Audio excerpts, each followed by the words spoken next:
My soul is overwhelmed with sorrow to the point of death. Stay here and keep watch with me." Going a little farther, he fell with his face to the ground and prayed, "My Father, if it is possible, may this cup be taken from me, yet not as I will, but as you will. My Father, if it is not possible for this cup to be taken away unless I drink it, may your will be done. Look, the hour has come, and the Son of Man is delivered into the hands of sinners. Rise, let us go. Here comes my betrayer." While he was still speaking, Judas, one of the 12, arrived. With him was a large crowd armed with swords and clubs sent from the chief priests and the elders of the people. Now the betrayer had arranged a signal with them. "The one I kiss is the man. Arrest him." Going at once to Jesus, Judas said, "Greetings, Rabbi," and kissed him. Jesus replied, "Do what you came for, friend." Then the men stepped forward, seized Jesus, and arrested him. With that, one of Jesus' companions reached for his sword, drew it out, and struck the servant of the high priest, cutting off his ear. "Put your sword back in its place," Jesus said to him. "For all who draw the sword will die by the sword. Do you think I cannot call on my Father, and he will at once put at my disposal more than 12 legions of angels? But how then would the scriptures be fulfilled that say, 'It must happen in this way'?" In that hour Jesus said to the crowd, "Am I leading a rebellion that you have come out with swords and clubs to capture me? Every day I sat in the temple courts teaching, and you did not arrest me. But this has all taken place that the writings of the prophets might be fulfilled." Then all the disciples deserted him and fled.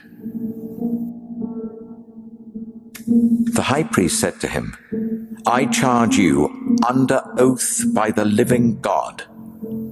Tell us if you are the Messiah, the Son of God."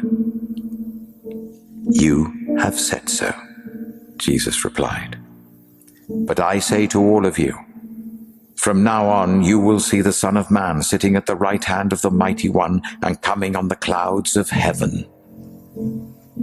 Then the high priest tore his clothes and said, "He has spoken blasphemy. Why do we need any more witnesses? Look, now you have heard the blasphemy. What do you think?" "He is worthy of death," they answered. Then they spat in his face and struck him with their fists. Others slapped him and said, "Prophesy to us, Messiah.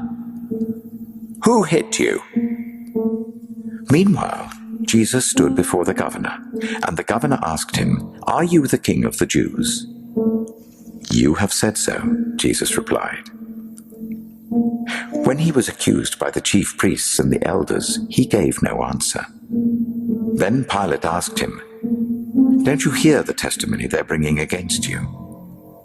But Jesus made no reply, not even to a single charge, to the great amazement of the governor. Now it was the governor's custom at the festival to release a prisoner chosen by the crowd. At that time, they had a well-known prisoner whose name was Jesus Barabbas. So when the crowd had gathered, Pilate asked them, "Which one do you want me to release to you, Jesus Barabbas or Jesus who is called the Messiah?" For he knew it was out of self-interest that they had handed Jesus over to him. While Pilate was sitting on the judge's seat, his wife sent him this message: "Don't have anything to do with that innocent man, for I have suffered a great deal today in a dream because of him." But the chief priests and the elders persuaded the crowd to ask for Barabbas and to have Jesus executed. "Which of the two do you want me to release to you?" asked the governor. "Barabbas," they answered. "What shall I do then with Jesus who is called the Messiah?" Pilate asked. They all answered, "Crucify him." "Why? What crime has he committed?" asked Pilate. But they shouted all the louder, "Crucify him!" When Pilate saw that he was getting nowhere, but that instead an uproar was starting, he took water and washed his hands in front of the crowd. "I am innocent of this man's blood," he said. "It is your responsibility." All the people answered, "His blood is on us and on our children." Then he released Barabbas to them, but he had Jesus flogged and handed him over to be crucified. They stripped him and put a scarlet robe on him, and then twisted together a crown of thorns and set it on his head. They put a staff in his right hand.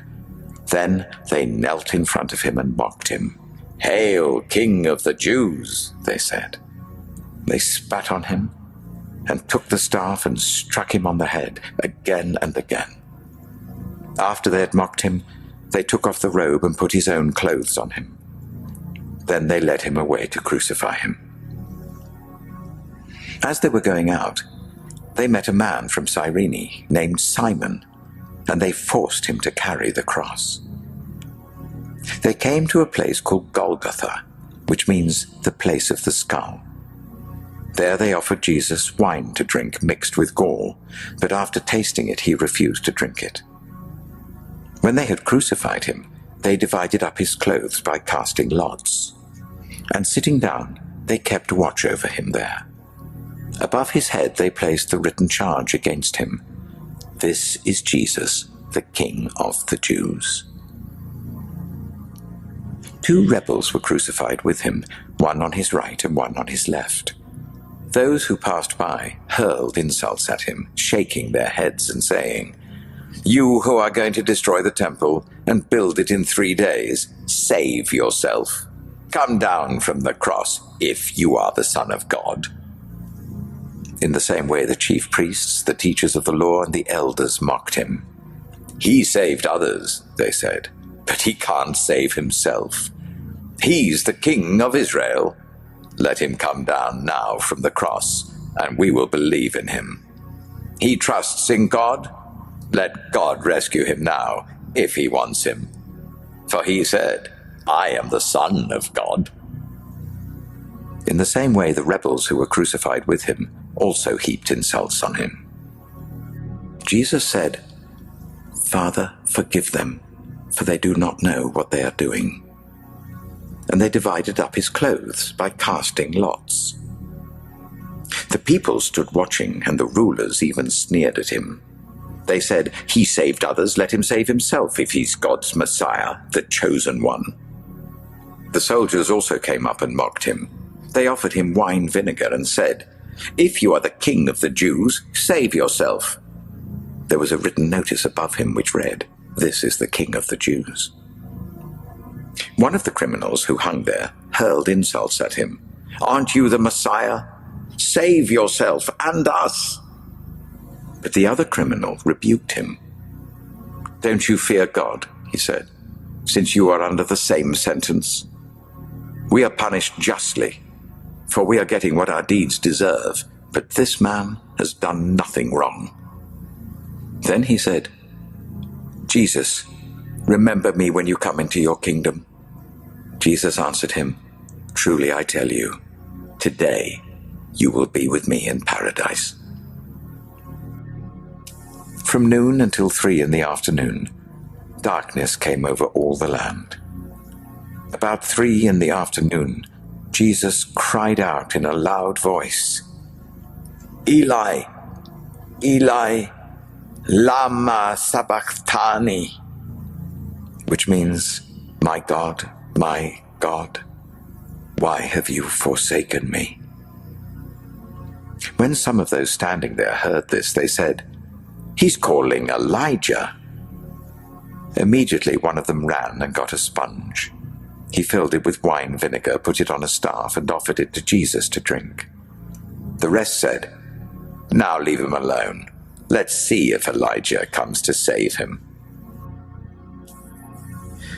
Later, knowing that everything had now been finished, and so that Scripture would be fulfilled, Jesus said, "I am thirsty.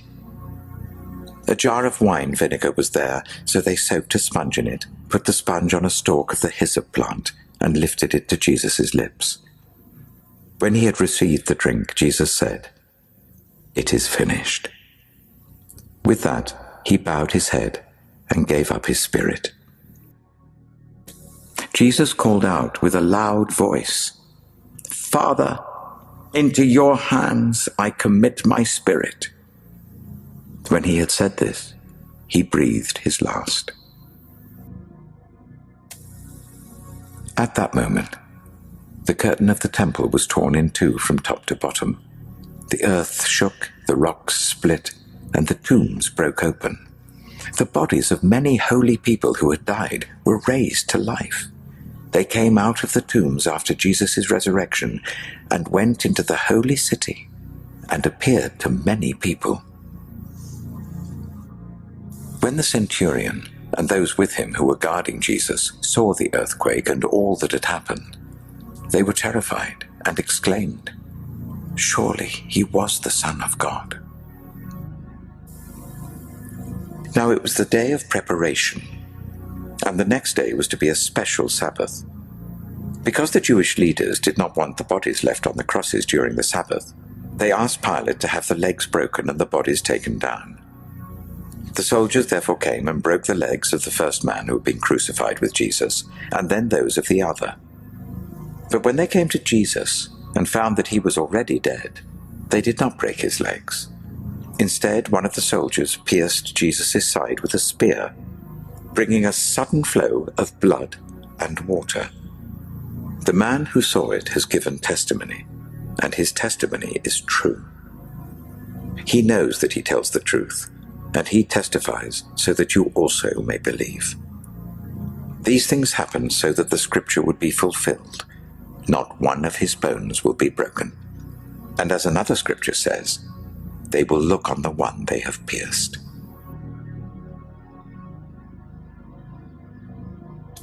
I am the good shepherd.